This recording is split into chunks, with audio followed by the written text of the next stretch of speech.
இனிய காலை வணக்கம். முயலும் ஆமையும் கதை எல்லாருமே கேள்விப்பட்டிருக்கீங்க இல்லையா? கேட்டிருக்கீங்களா? முயலும் ஆமையும் என்ன பண்ணுச்சு? ரெண்டும் ஓட்டப்பந்தயம் வச்சுது இல்லையா? முயல் என்ன பண்ணுச்சு? முயல் எப்படிப்பட்ட விலங்கு? வேகமா ஓடும். ஆமை எப்படிப்பட்ட விலங்கு?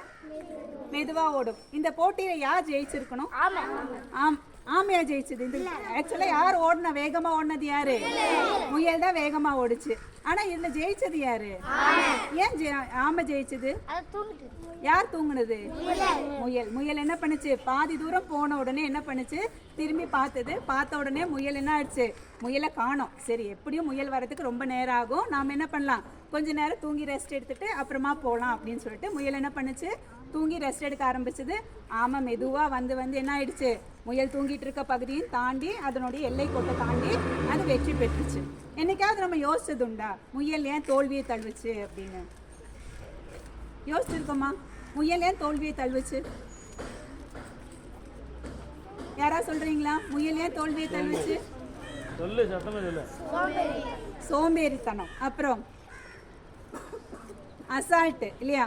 அது என்ன பண்ணிட போகுது? ஆமை தானே, ஆமை மெதுவாக தானே வரப்போகுது, நாம் என்ன பண்ணலாம், ஆமை வரத்துக்குள்ளே நம்மளுடைய வேலையும் நம்ம கொஞ்ச நேரம் தூங்கி ரெஸ்ட் எடுத்துகிட்டு போகலாம் அப்படின்னு நினச்சிது. முயல் என்ன பண்ணியிருக்கலாம்? தன்னுடைய எல்லா கோட்டை அடைஞ்சதுக்கு அப்புறமா என்ன பண்ணியிருக்கலாம்? திரும்பி பார்த்துருக்கலாம். ஆனால் என்ன பண்ணிருச்சு? பாதியிலே திரும்பி பார்த்துருச்சு.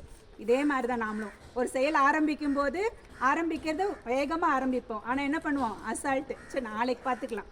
சாட்டர்டே சண்டே லீவ் விட்டாங்க அப்படின்னா வெள்ளிக்கிழமை போனோன்னே நினைப்பேன், சனிக்கிழமை இருக்குல்ல, ஞாயிற்றுக்கிழமை படி, சனிக்கிழமையும் போயிடும். சனிக்கிழமை நைட் நினைப்போம் ஞாயிற்றுக்கிழமை படிச்சுக்கலாம். ஞாயிற்றுக்கிழமை முடியும் போது என்ன ஆகும்? சார் திங்கக்கிழமை காலையில் போய் சொல்லிக்கலாங்க சார், முடியலைங்க சார், சொல்லிடலாம் அப்படின்னு நினச்சி நம்மளோட அசால்ட்டு, சோம்பேறித்தனம், அப்புறம் பார்த்துக்கலான்னு சொல்லிட்டு எதையுமே நம்ம என்ன பண்ணுறதில்ல, காலத்தில் இது பண்ணுறதில்ல. இந்த கதையை பொறுத்த வரைக்கும் முயலும் வெல்லும், ஆமையும் வெல்லும். ஆனால் முயலாமை மட்டும்தான் வெல்லாது. முயலாமைனா முயற்சி செய்யாமை. இதுதான் திருவள்ளுவர் என்ன சொல்லியிருக்காரு? முயற்சி திருவினையாக்கும், முயற்சின்மை இன்மை புகுத்தி விடும். நம்ம முயற்சி செஞ்சால் கண்டிப்பாக வாழ்க்கையில் என்ன பண்ணலாம்? உயர்ந்த இடத்த அடையலாம். முயற்சி செய்யாமல் இருந்தோம்னா நம்ம தோல்வியை தான் தழுவோம்.